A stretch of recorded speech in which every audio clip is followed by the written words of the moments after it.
I guess being dyslexic is it's a weird one. It's a perplexing situation because you're grateful in a way that your mind thinks different, but also it's very, very draining.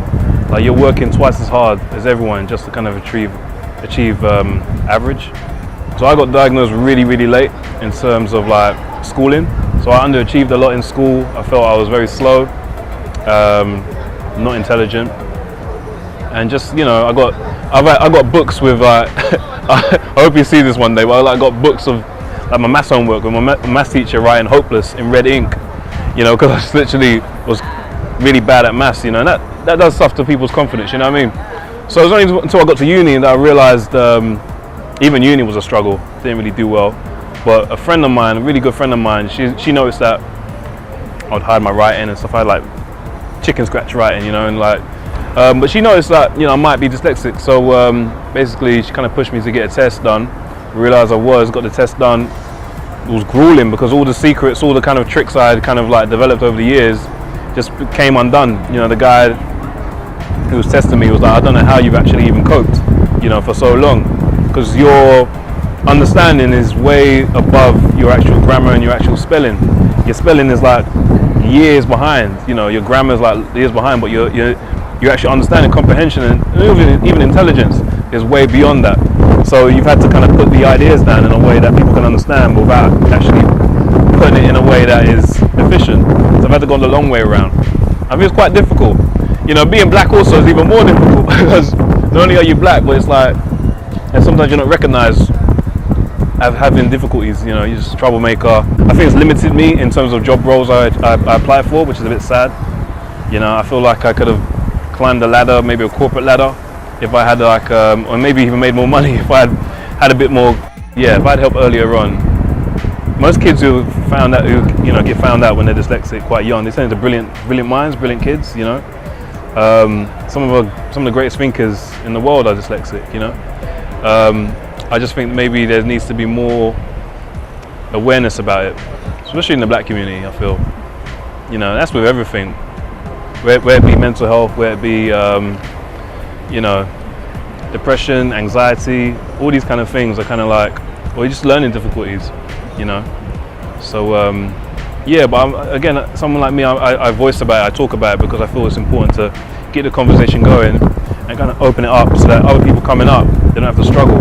Like for me, I champion dyslexia, I think it's an advantage, and I want to come to a place where I see people wanting to hire dyslexic thinkers because they think in another way. There may be people that don't have that condition, I guess, or that learning difficulty. They'll think, well, hold on, this person thinks in a different way. Let's hire them. That's a strength that they have, So maybe, I think it's helped me a lot in the creative routes I, pursue and everything, and even the mixes that I produce. I think you have to have a kind of dyslexic brain to kind of produce those kind of things. Okay, so each of my mixes, I look at it like a work of art almost, like a piece, like a film, like a score, like a classical musical score, that has a beginning, an introduction, there has content in the middle, and it has an ending.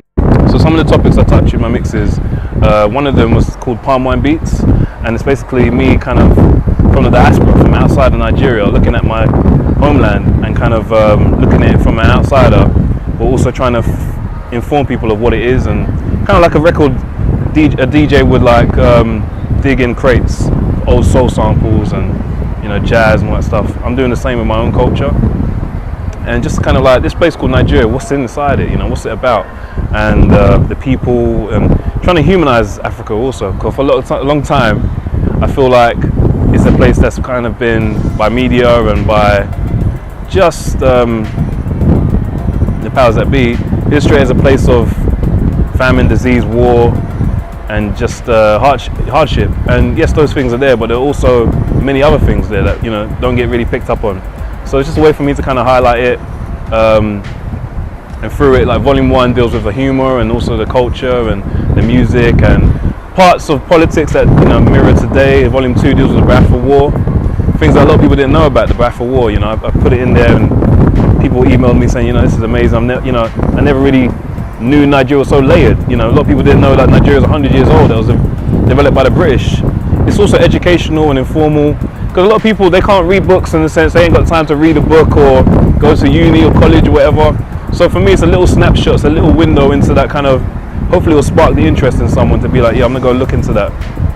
Another mix I did was Black as a Culture, that basically deals with, man, where to start? The whole idea of people liking black culture but not liking the black experience. They want to basically partake in the culture but not necessarily the experience of it. And so it's almost like a thing where, yeah, I like what you're doing, I like your art, I'm going to take that, you know, but when it's time to stand with you, when it's time to emphasize with you, I don't want no part of it. And I think I did it not in the sense for people of colour, but it's also for people who are on the outside, to kind of like get a glimpse of what it's like and what it feels like, you know.